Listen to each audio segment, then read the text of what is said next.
A problem that I'm starting to notice when speaking to or discussing anything with law enforcement is a simple lack of understanding of simple concepts of law. One of which is if a law is not meshing properly with the Constitution, then it's not law. Simple as that.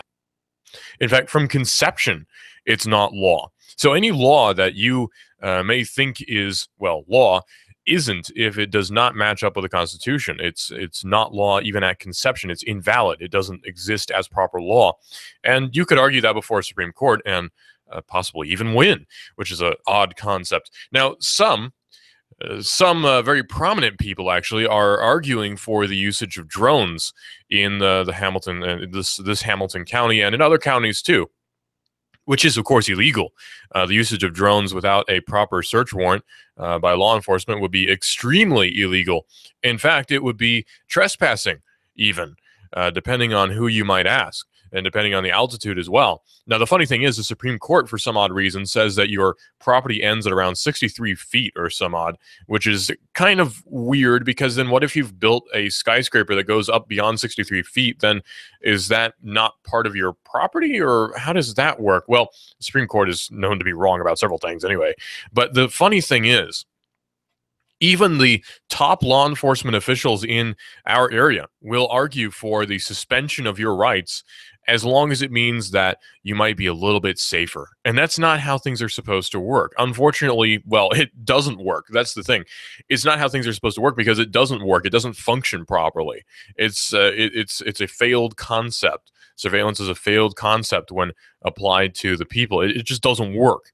Really, the only surveillance that should be going on in the United States is the people surveilling those above them, which would be not even above them, really, but those who are supposed to be passing laws and such. That should be the only real surveillance. As a good friend of mine likes to say, everyone from the dog catcher all the way up to the president needs to be under surveillance if they work for the government. If you work for the government, you are under surveillance now, and you must be monitored by the people in order for there to be proper accountability. It doesn't matter if you're a dog catcher all the way up to the president, there has to be accountability. Unfortunately, some don't really like that idea, and we've been so duped into thinking that we don't really need accountability because, after all, who has anything to hide? I mean, really, if you want accountability, you probably have something to hide, and thus you should definitely just let me search your bags.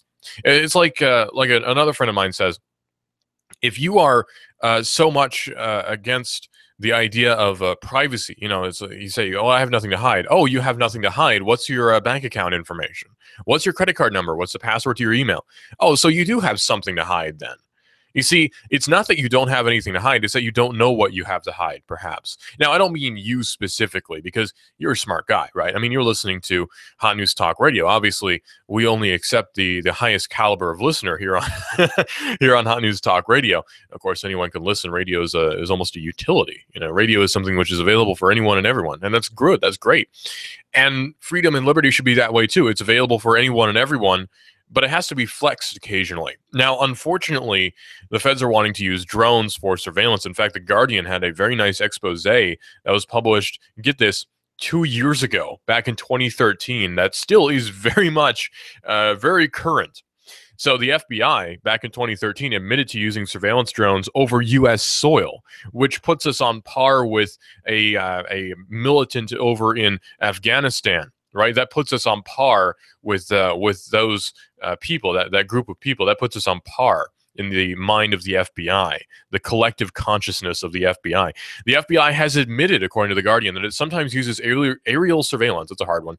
Aerial surveillance drones over the U.S. soil, and suggested further political debate and legislation to govern their domestic use may be necessary. Oh, really? Perhaps we should talk about how drones are being used against us, treating us like foreign militants.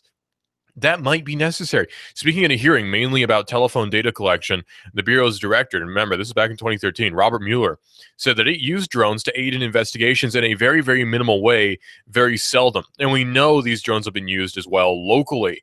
This is not a secret. In fact, it's been admitted This is not any sort of secret thing that drones are being used here in Hamilton County and other counties as well. So unfortunately, we are now stuck with that reality that our rights are being infringed. So what can we do about it? Well, there are, of course, counter surveillance methods that you can take, which are, of course, not illegal. It's not illegal to encrypt your phone.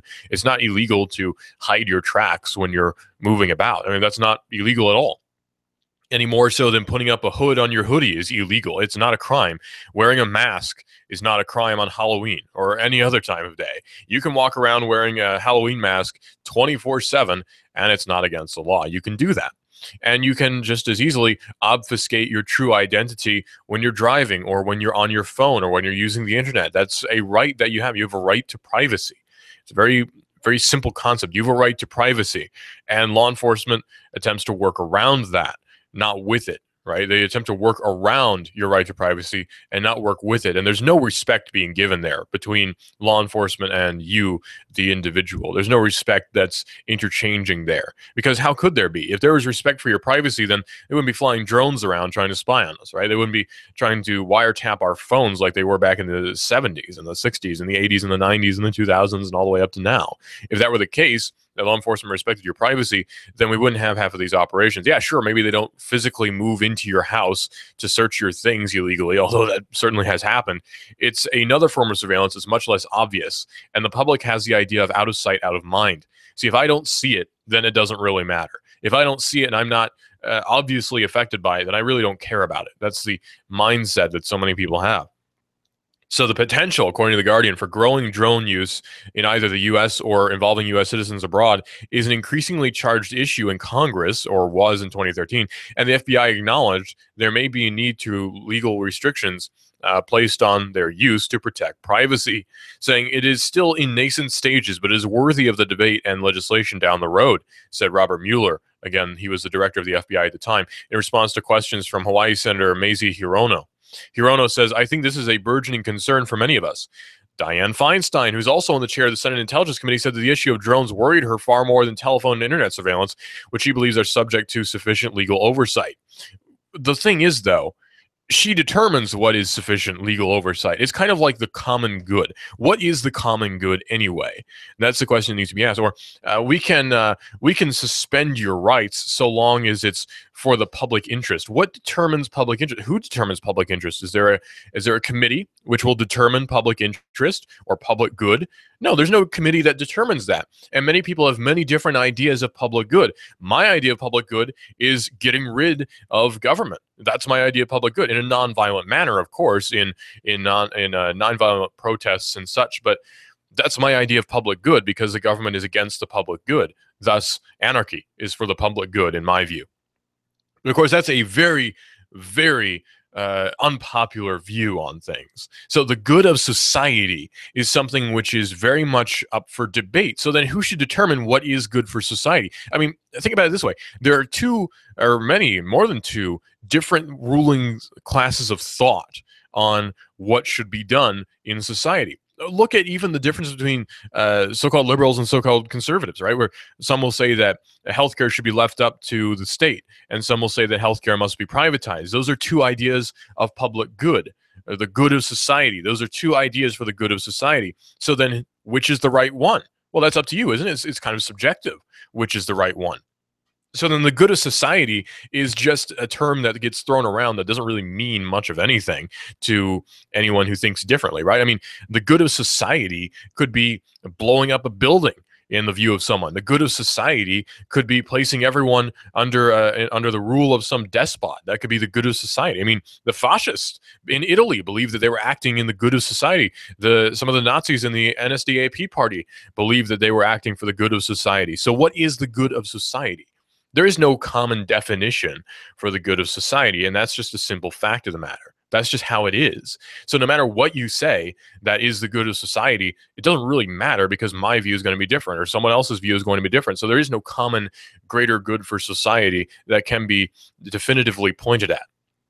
I mean, there are those who are like the Luddites, who say that we should have no technology in the modern sense. The Amish truly believe that they are acting for the greater good of society by living without many of our modern conveniences, while we believe we're working for the greater good of society by using our modern conveniences. And really, that's fine because you can do that. You can live with no modern convenience, or you can live with a modern convenience. But there is one thing that should be constant, which is a respect for privacy and respect for others too. A simple respect for others and respect for privacy is actually good for the for the greater good of society.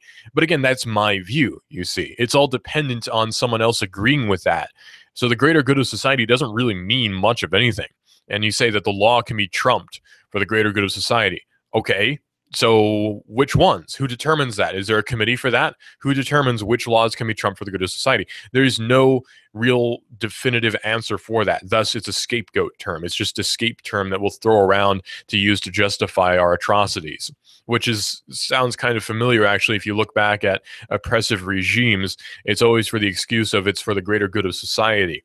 Mr. Mueller said that the FBI was in the initial stages, again, this is in 2013, of developing privacy guidelines to balance security threats with civil liberties concerns. It is known, he says, that drones are used by border control officials and have been used by some local law enforcement authorities and Department of Homeland Security in criminal cases. Robert Mueller said that he wasn't sure if there were any official agreements with these other agencies. So propose a scenario. How can we apply this how can we apply this practically? There we go. So let's say you have terrible back pain and you really can't afford prescription medications because prescription medications are quite expensive. Even if, say, you're a veteran and you get them from the VA, there's still a waiting list and these things take forever and it's just not worth your time. Well, in order to alleviate your pain, you grow some plants in your backyard, we'll say. You have nice big property and you grow some plants in your backyard. Well, lo and behold, and this is, of course, illegal under certain laws. Of course, constitutionally, I would say that you have an absolute right to do that, but others would disagree, saying that the war on drugs must be upheld and yada yada. War on drugs, of course, being a war on privacy. There's no way around that. Still, though, a sheriff's department drone flies over your yard, sees that there is weed growing in your backyard. There's marijuana that's been spotted by the chemical sensors on this drone. It reports back to the sheriff's department, and some sheriff's deputies arrest you, and you really don't know what for. They say for the growing of a class 2 narcotic under the not FDA, pardon, under the, what is it now? Not the NSA. There's another department that determines that. There's the DEA, right? That's the Drug Enforcement Administration. Okay, DEA Class 2 marijuana, right? You've been growing that in your backyard. You're under arrest. And you say, well, how did you determine that that was there? And they say, well, don't worry about that. This is for the greater good of society. And they haul you off in their car. Well, that's not really for the greater good of society. After all, you were not harming anyone. You didn't sell it to anyone. It was for your own private use on your own private property. You were doing nothing wrong morally. You're doing nothing at all wrong. And yet somehow this will be justified by those saying that it's for the greater good of society, because after all, the war on drugs must be upheld. The war on privacy must be upheld. Otherwise, we'd all live in anarchy, and we all know what happens when you live in anarchy, right? I mean, we do know that, right? Well, actually, we kind of don't. People have a odd view of what anarchy actually is. People don't understand what it is. Okay, let's break down the word, because the best way to understand a word is to break it down into its root parts, right? Okay, an or a, without. That means without. It's Latin. Archy, meaning ruler. Okay, you've heard of a monarchy. That means one ruler. Mono, one, right? Like mono and stereo. Okay, monarchy, one ruler. That's a monarchy. That's where you have a king or an emperor or whatever. It's a monarchy. Okay, cool. Well, then what about anarchy? That means no rulers. Okay, so that would mean there are no rulers in this society, meaning we rule ourselves. Well, that doesn't mean that there'd be chaos and killing and everyone shooting each other and looting. Yeah, maybe short term, but then there are people who are predisposed to do that anyway, despite there being a ruler, an archy, despite there being an arch person. That's, again, where that word comes from as well. So despite there being an arch person, there's still robberies, there's still shootings, there's still gunnings down and stabbings and drive-by violence and all sorts of other things. So really, anarchy perhaps isn't such a bad idea. Perhaps anarchy would lead us to a better society. Maybe anarchy is for the greater good of society. Could it be? Could that be possible? That sounds quite far-fetched, and a lot of people would disagree, but yet still I believe that it's for the greater good of society, and thus it should be enforced, right? What is the common greater good of society? There's no unified explanation for what that is. Now, there are biblical explanations for what that could be, sure, but not everyone's a Christian. There are Muslims who say that the greater good of society is much different from the Christian definition, or Jews who believe it's much different from the Christian or Muslim definition. There are Hindus who have much different views on the greater good of society. You see the pattern here? So you can't really say this or that is for the greater good of society with any sort of common consensus, because even if you put it up for a vote, you're still oppressing the 49% who voted against it. You see? So it's really not a very good excuse to commit atrocities, is to say it's for the greater good of society. As Senate Intelligence Committee member Mark Udall, who's a Democrat from Colorado, later in 2013 questioned whether such use of drones was constitutional, saying unmanned aerial systems had the potential to more efficiently and effectively perform law enforcement duties, but the American people expect the FBI and other government agencies to first and foremost protect their constitutional rights, Udall said in a prepared statement, saying, I'm concerned the FBI is deploying drone technology while being in the initial stages of developing guidelines to protect Americans' privacy rights, he says. I look forward to learning more about this program and will do everything in my power to hold the FBI accountable and ensure its actions respect the U.S. Constitution. And yet we have heard that the drones are being used in Hamilton County. Drones are being used in our area. It's not just some far-off idea. It's not some far-off thing where, oh, yeah, drones are being used by somebody, I don't know where. And they say, oh, well, drones are being used in Pakistan to bomb potential suspected terrorists. No, it's not even definite. It's suspected terrorists, because suspicion is all you need to carry out an execution. That's godly, and that's what the founding fathers wanted, right? So suspicion is really all you need to either A, carry out a execution, or B, just spy on somebody. Because all you need really is suspicion. That's all we need here in the 21st century, because suspicion is certainly enough. But might I remind you of something that we have here in front of us that I constantly refer back to, which is the Fourth Amendment of the U.S. Constitution, which is ultimately the law of the land, the right of the people to be secure in their persons, houses, papers, and effects against unreasonable searches and seizures shall not be violated, and no warrant shall issue but upon probable cause, supported by oath or affirmation, and particularly describing the place to be searched and persons or things to be seized. So then, a drone search of one's property without warrant is entirely illegal. So if a drone happens to come across the weed growing in your backyard, that must be thrown out in a court because it's not been obtained with a proper search warrant. It doesn't work that way. You can't simply say, well, I think it's there, thus we're going to search. No, a warrant must be issued for the specific thing to be found as well. Specific thing to be found. Otherwise, the search or seizure is unreasonable and thus is not legal. And thus anyone who carries out that search should be arrested for violation of the Fourth Amendment. One other senator, Chuck Grassley, who's a Republican of Iowa, also expressed concern when asked about the FBI drones, and which were known before Mueller's hearing. Grassley told CNN, absolutely not. Grassley added the FBI was asked last year whether agents were using drones, but the Bureau never got back with an answer, meaning probably yes. At the same hearing, Mueller urged Congress to move carefully before making any changes that might restrict the National Security Agency programs for mass collection of people's phone records and information from the internet. Remember, that was back in 2013, so that's changed a little bit since then. Yet still, for some odd reason, many law enforcement officials don't respect your privacy. Why don't they? I mean, after all, isn't it kind of their job to uphold the law? And the law does very specifically protect your privacy. So then violation of that is a violation of the law. So now we have a situation where the tables are flipped. Now we are perfectly within our rights, and we are within the law, and the officials are not. So really, the state of anarchy is with the state, because the state does not obey the law. The state does not obey the Constitution, and hasn't since probably its inception, really. The feds certainly don't respect the Constitution, so they live without law because they don't need to live with law. They've been put now in a position where it doesn't matter if someone breaks the law, even grievously. It doesn't really matter because they can get away with it, or retire, resign, get paid leave. If you shoot somebody's dog, you just get paid leave, something like that. It doesn't really matter to them, the law. Law does not matter to the government anymore. I mean, it probably didn't. Almost as soon as the country was formed, the law probably didn't matter to them. It's up to us to enforce law at this point. It's up to the people to enforce law at this point, because law enforcement isn't going to do it, because they've been duped into thinking that the law is way different from how it actually is. They don't look back at the root of it, the Constitution. Instead, they look at statute, and they look at code and penal code and all these different things that really don't matter if they're in a conflict with the Constitution. That's their null and void from inception. It's as simple as that.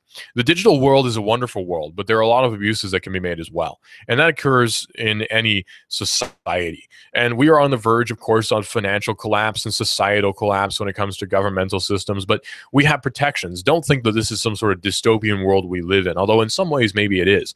Really, there is quite a bit of hope because we have power. We just need to use it. We have quite a bit of power as people.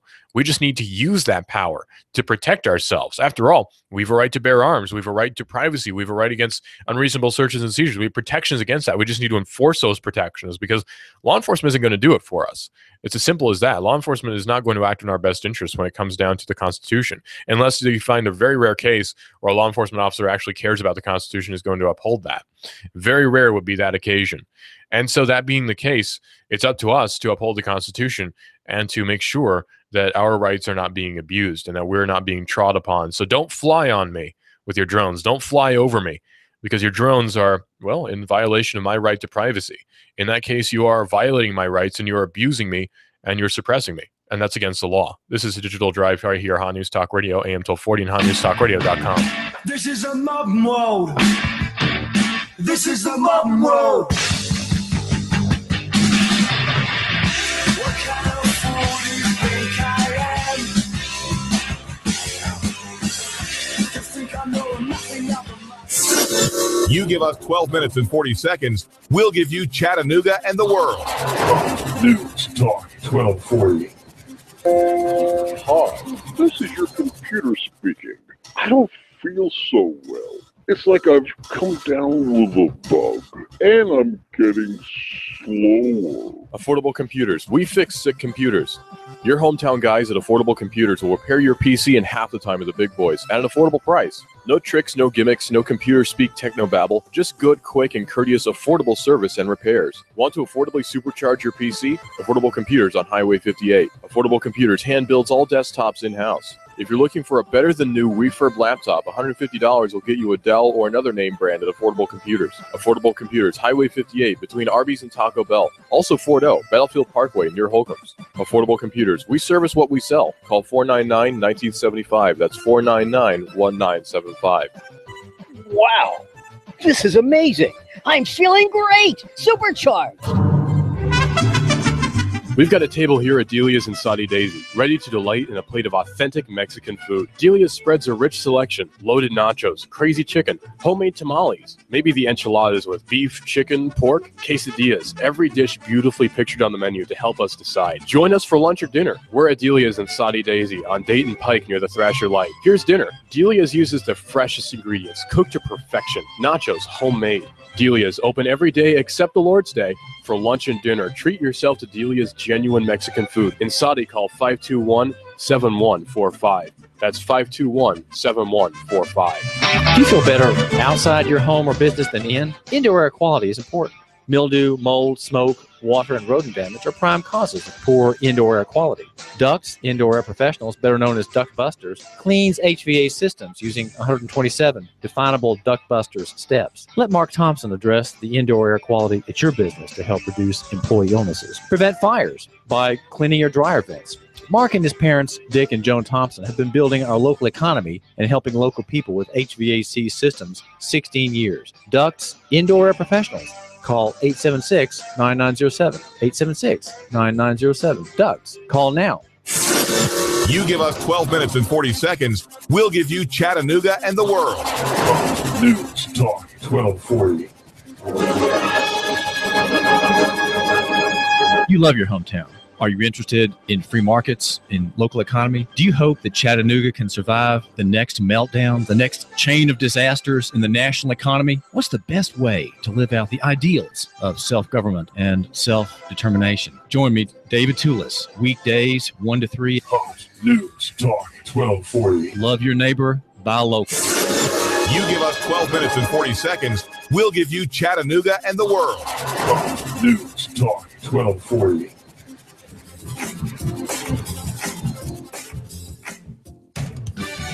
Fox News Radio, I'm Lillian Wu. As GOP presidential hopeful Donald Trump widens his lead, the publisher of his biography moving up the release date to this fall. The real estate mogul and other candidates are facing off in debates on Fox Thursday. The latest Fox News poll has Trump with 26% support among GOP primary voters, a new high for the businessman. Polling director Dana Blanton. More than 4 times what it was 2 months ago. Just 8% said the same. Jeb Bush, Scott Walker, Ben Carson, and Ted Cruz round out the top 5. Fox Radio's Rachel Sutherland.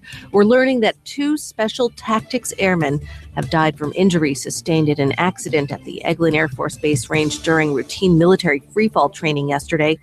And the circus tent collapse in New Hampshire, which killed a father and daughter, also sent 32 people to the hospitals. Fox News, we report, you decide. You give us 12 minutes and 40 seconds, we'll give you Chattanooga and the world. News Talk 1240.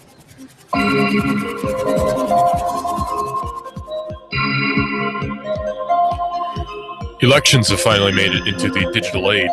It's about time, really. I mean, if you think about it, the last election that we had was back in 2012, which is kind of a long time ago. And not really much had changed between then and 2008 and 1999 and 96 and all the years before that.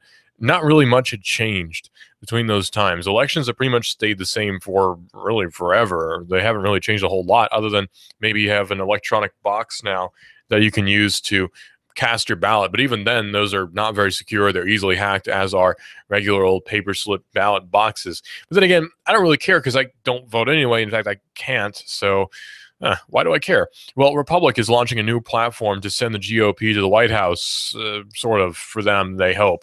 Now, here's my position on that politically before we dig into this.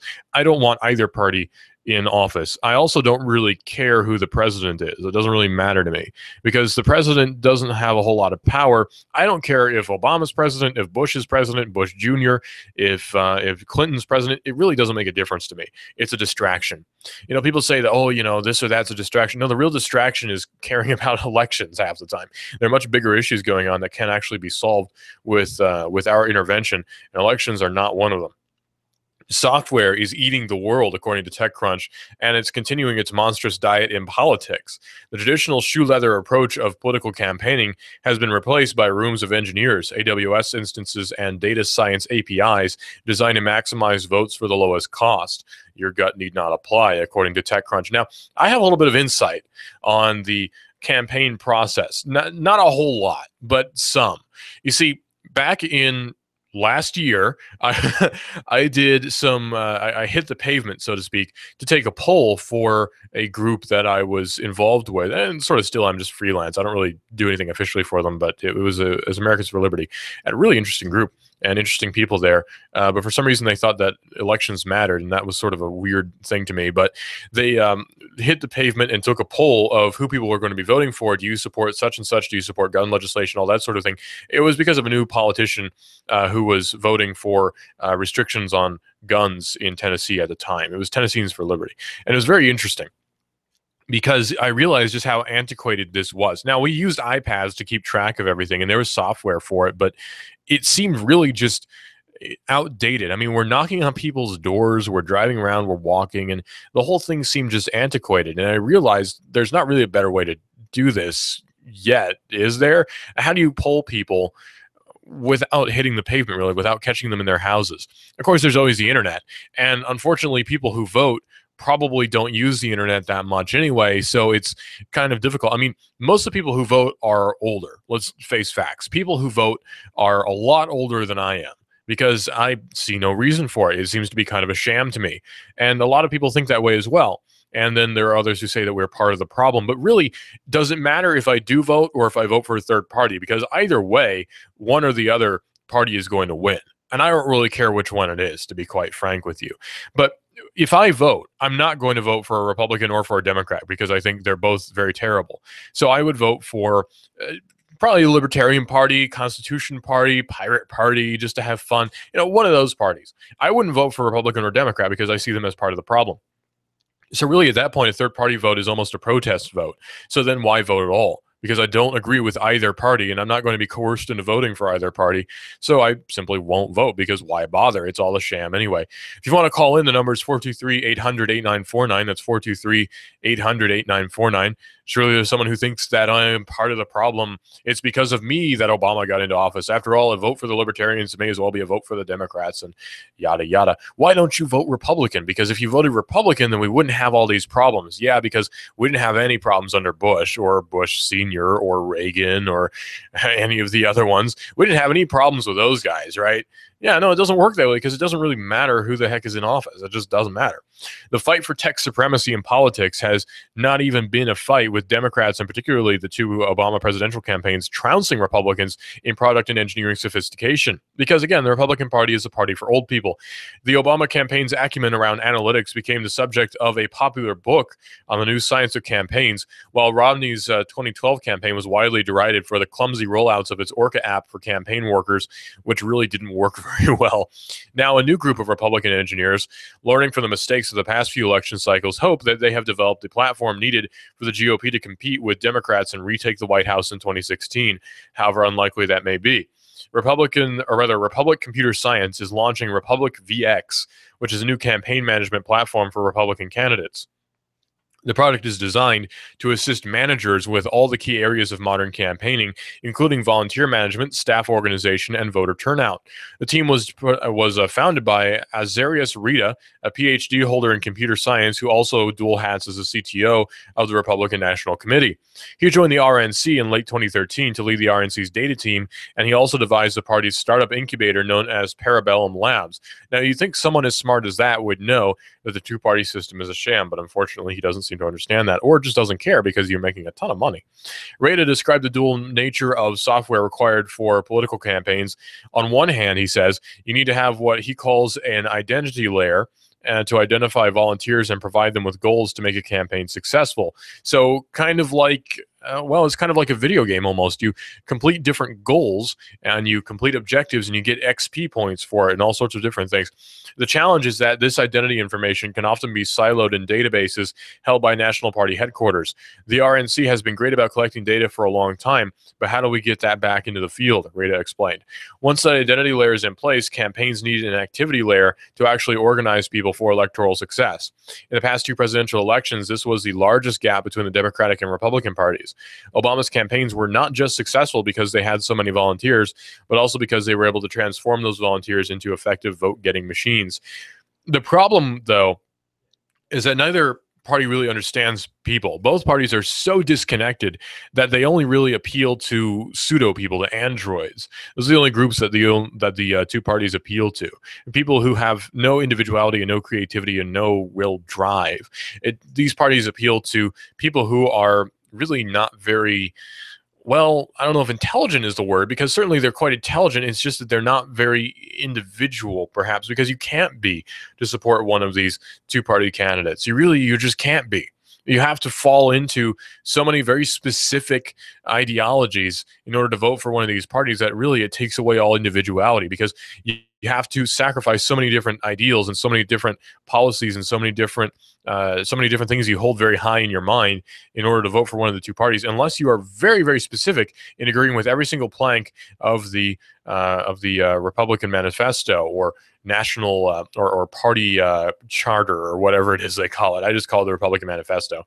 So it's not that I'm for Democrats either, because I think they're almost as bad, if not worse. It's just that both parties are quite bad because they mislead you into believing that you're making a difference, when in actuality you're sort of just existing if you're caring about the two-party system. The real conspiracy is that the two-party system doesn't matter, and in fact the whole government system doesn't particularly matter. It's just a distraction from a lot of other things which are going on behind the scenes in terms of, say, corporate corruption within government. There's so many different things that are much more important than the two-party system. And for some reason, we hang our hats on this whole issue of the two-party system, say, oh, well, I vote for so-and-so. And another person says, well, I vote for so-and-so. It creates division. And that's really not what you want if you're trying to work for a better America, is division, because it doesn't work that way. This is Digital Drive. I'm your host, Russell. We're talking about technology and quite a bit more right here on Hot News Talk Radio, AM 1240 and hotnewstalkradio.com. AM 1240 is everywhere. Listen live to Hot News Talk Radio at hotnewstalkradio.com. Download the TuneIn Radio app and search for Hot News Talk Radio. Hot News Talk Radio is also on Twitter, where you report the world of science. It's AM 1240. Hot News Talk Radio. Been tweeting quite a lot about our recent interview with Jim Hammond, which we had here on Hot News Talk Radio Radio. If you missed it, hey, you didn't actually, because you can look it up on YouTube and watch it in its entirety right there on YouTube. Just search for Hot News Talk Radio, and you can see it there on YouTube, on Twitter. So it's quite easy, really, to search for us on YouTube, and you can watch any show that you may have not seen. You can get all of our archived shows for quite a long time, actually, for quite a long time back. You can get a lot of our shows, so it's not quite that hard to get our shows online. Notice, though, the very extensive measures that the Republican candidates are trying to take in order to make themselves look current. I'm looking right now at a video Ted Cruz made of, or at least his campaign made, of him firing a rifle with bacon wrapped around the barrel in order to make himself look, I guess, cool, because who doesn't like bacon and who doesn't like guns? And Lindsey Graham destroying a bunch of old phones in a blender and such, because who's hipper than Lindsey Graham, right? I mean, it's such a sham. They're trying so hard to be current, and it's really just not working. The Democrats don't really have to try to be current because they're the edgy party that you vote for if you're a cool guy, right? I mean, that's how they pass themselves off as. You're the cool person if you vote for the Democrats. You're just an old man who is a shill for the corporations if you vote for the Republican Party, right? I mean, that's how it seems. That's the narrative. So the Republican Party is trying and failing to look current by doing all these different PR campaigns. Oh, look, it's Ted Cruz doing something on the internet. And it really just seems so forced, and I don't understand how anyone's falling for it, which is funny, actually, because nobody's falling for it. So both parties are very unpopular, and actually voter turnout is extraordinarily low, which just exemplifies how nobody really has any faith in the voting process. Eventually, it'll be down to 2 voters, and then it'll be a tie, and we won't know what to do, and that'll be interesting. The president has rolled out a final EPA plan now, according to Ars Technica, which is planning to cut carbon emissions. In the latest step of a saga that dates back to the Bush administration, the EPA has issued its final rules on how the U.S. will cut back on the carbon emissions created by electricity generation. During the long struggle over their formulation, however, the president decided to make climate change a central focus of his years in office. As a result, he was present to introduce the rules, portraying them as part of a large package of efforts meant to tackle climate change. Because, we can pass some laws and we can get rid of any problems that we have by just passing some laws. Don't you think we have kind of too many of those already? How about we just stop passing laws? I mean, think about it, really. If Congress disappeared and there were no more laws being passed, like no more laws, would we really be that much worse off? I mean, if Congress just simply disappeared, no more laws are being passed, would that really affect much of anything? I mean, how bad would we be? Probably we'd be fine, actually, if Congress just disappeared and stopped passing laws. In fact, we'd probably be much better off if Congress just disappeared and stopped passing laws. So, go figure. Maybe we don't need Congress after all. China is worried that its new fancy drones may fall into the wrong hands. Uh-oh, that would be a big shame. Caller, you're on the air. What's up? What's interesting, Russell, is they were called lawmakers. They weren't called lawmakers. They were called the Congress. And the Constitution said they should meet the first week in December, at least once a year. Because the founders didn't envision professional politicians passing laws. A law is any time a law is passed, it's anti-freedom. A law denotes that you're required to do something. So how does that coincide with the idea of a country based on liberty? Congress should go home, meet once a year, take care of business, and then go back home and go back to work and do your job. The problem is we have professional lawmakers, and this will solve the problem. For every law you pass, you must repeal 2. About 95% of our federal laws need to be repealed. That's the bottom line. I'd like to hear your comment on the air. Thanks. The problem, too, is that, yeah, that's absolutely right, is that we have professional lawmakers, and it's really just a shame because there's so much money being made off of that. I mean, who doesn't want to be a professional lawmaker? You can't be in Congress and not be corrupt anymore. It just doesn't work. The only person I'm aware of, and I know it's going to be, you're going to roll your eyes, the only person I'm aware of who is not corrupt as all get out was, honestly, Ron Paul, to be quite honest. Rand seems okay, but I'm questioning. Justin Amash seems quite good as well, but again, I'm a bit wary. But overall, he seems okay, but I wouldn't vote for him because I don't vote in the system. Yeah, Congress was originally meant to be much different than it is now, and it just shows how corrupt systems can be, and really why we shouldn't have systems, because they can be corrupted. Why do we have people ruling over us anyway? I mean, think about it. That's again another principle of anarchy is no rulers. And unfortunately, I think the founders made quite a big blunder in having the office of president being enacted because why? There's so many problems with that. Why do we have presidents now? That totally negates the whole ideas of liberties and everything is just messed up. And I know there's quite a bit of hot debate over whether or not there should be a president in the first place. And really, I think the final decision was quite wrong. I don't believe in a one ruler because, again, that leads to eventually a despotism and it leads to tyranny and it leads to quite a few bad things. Unfortunately, we have tyranny by committee here in the States now. We have tyranny by committee because you have Congress that's doing so many different things that are very, very bad for us that we don't even know about. I mean, how many laws are there? Like, really, how many laws are there? I mean, you might say, well, there's all the different constitutional amendments. So there's 1, 2, 3, 4, 5, 12, 13, 20, 25, 26, 27, about 27 laws is about what we have. We have about 27 laws in the Constitution. Well, kind of sort of no, because again, anything that contradicts the Constitution is of course null and void. However, they don't see it that way. So how many laws do we have? There's no way to count. Millions, probably. Millions of different laws that have been passed. At least 100,000 laws that have been passed over the last few 200 years or so. So really, there's no way to count all the different laws that we have that are changing our lives every day without us even knowing about it. I mean, really, how can there be a law if you don't know what it is? If you're not even sure if what you're doing is legal or not, just walking down the street, how is that legal? There's so many different laws, and there's tyranny by committee now, by Congress. And it's really a shame that anyone buys into it anymore. I mean, why are we buying into that whole idea of, ooh, we have the Congress and we are represented by the Congress? Are we really, though? Are we really represented by the Congress? I sort of doubt that. Are we really represented by our representatives? I very much doubt that. Do our senators truly represent us? I really doubt that. Well, China is now worried that its new fancy drones may fall into the wrong hands. Starting on August the 15th, China is going to be restricting exports of some drones and supercomputers, according to Reuters, citing the Chinese state agency Xinhua, I think. Apparently, the Asian superpower is now concerned that its rapidly developing technology could help to benefit illegal elements, a possible reference to rebels in western China's Xinjiang province. Well, China has been known to sell its drones to Saudi Arabia, Egypt, Pakistan, and other developing nations. Already, China's DJI is the world's largest consumer drone manufacturer, but these restrictions likely only affect larger military-scale aircraft for now. In 2013, in response to a question from the Associated Press, Ministry of Defense spokesman Yang Yuzhun said that drones are a new high-tech form of weaponry employed and used by many militaries around the world. China's armed forces are developing weaponry and equipment for the purpose of upholding territorial integrity, national security, and world peace. It will pose no threat to any country. That sounds exactly like a statement that would be made by the United States, which thus proves that we really aren't much of any different from any other oppressive regime. That's just how it is. So we have constant infringements in our privacy, to our privacy. We have constant law breaking on those who are supposed to be upholding the law. So what do? Well, we have all the tools that we need, actually, if you think about it.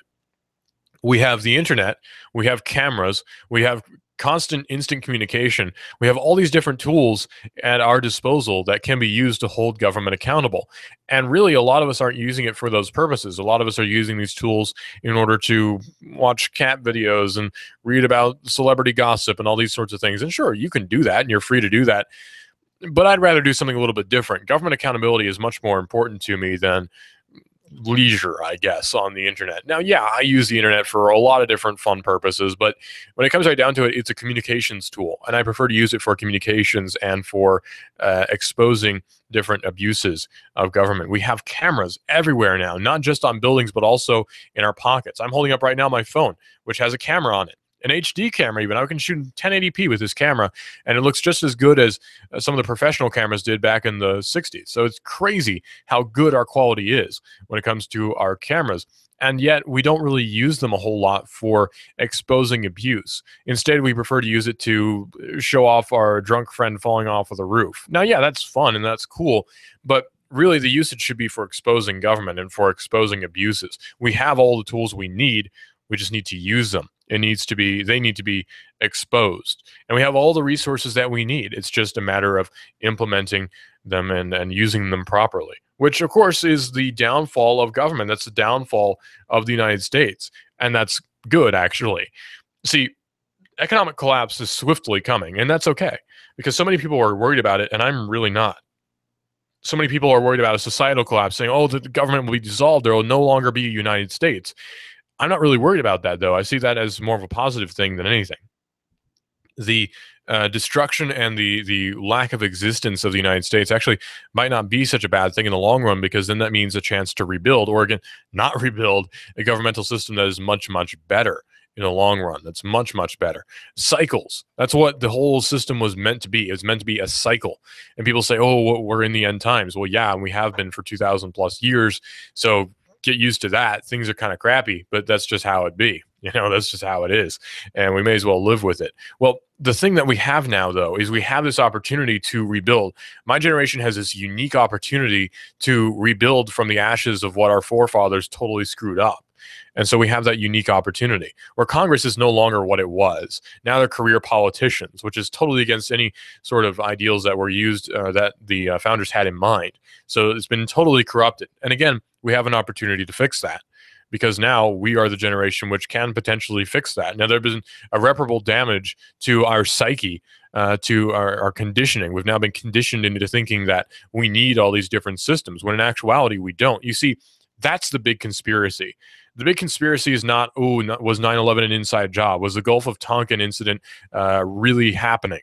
Was Pearl Harbor foreseen? That's not the big conspiracy. The big conspiracy is government, is that we don't need it. That's the big conspiracy. You see, that's what they don't want you to know, is that we don't actually need them. That's the realization that has to be come to, is that we don't actually need them. And once we realize that, we'll be much better off, because then we'll be able to fend for ourselves in a much better way, realizing that we don't actually need them or their help or their services or anything that they could possibly offer, because anything they could offer, we can do better. Really, it literally is a case of anything they can do, we can do better, and we can do it much, much better. This is Digital Drive right here on Hot News Talk Radio, AM 1240. The number to call in is 423-800-8949. That's 423-800-8949. AM 1240 Hot News Talk Radio is everywhere. You can listen live to Hot News Talk Radio at hotnewstalkradio.com. Download the TuneIn Radio app and search for Hot News Talk Radio. Hot News Talk Radio is also on Twitter, where you report the world decides. That's AM 1240 Hot News Talk Radio. You can save half off now if you go to hotnewstalkradio.com and click on the half off link for great deals. Hot News Talk Radio is saving you money. That's AM 1240 Hot News Talk Radio. Definitely check out our Twitter, where on Twitter it's Hot News Talk Radio, and we've been tweeting a lot about Sheriff Jim Hammond, his statements which he made on the David Toulis Show, which is on every weekday here from 9 to 11 right here on Hot News Talk Radio. He talks about the local economy, the free markets, local governmental systems, all sorts of interesting issues he brings up on his show, which is the David Toulis Show, right here on Hot News Talk Radio from 9 to 11. From 11 to 12, we have the Eric Judge Show, the Mr. Judge Show, and the one you have me. The Digital Drive here with Russell, talking about technology and quite a bit more. Some very interesting tweets about Sheriff Hammond on Twitter, where he admitted that he believes that certain rights should be limited for the greater good of society. The exemplification of the problems that we have today in our society is that people actually truly believe that some rights should be suspended for the greater good. What is the greater good anyway is a question that should be asked. Who determines what the greater good is? A committee, a society? Is there a vote that determines what the greater good is? But then even then, if it's a close vote, you have 49% of people who are then being oppressed. And you only need 10% for a successful revolution. So really, the 49% is being oppressed there, and that's not really great. We have the tyranny of the majority here in this country, where liberties aren't really respected by the government anymore. And we have the opportunity now, in my generation, especially in the future, to take those back, because now we have all the tools that we need. The instruments of their destruction have already been forged, so to speak. This is Digital Drive right here on Hot News Talk Radio, AM 1240. This is a mob mode. This is a mob mode. What kind of fool do you think I am? You think I know nothing of my... You give us 12 minutes and 40 seconds, we'll give you Chattanooga and the world.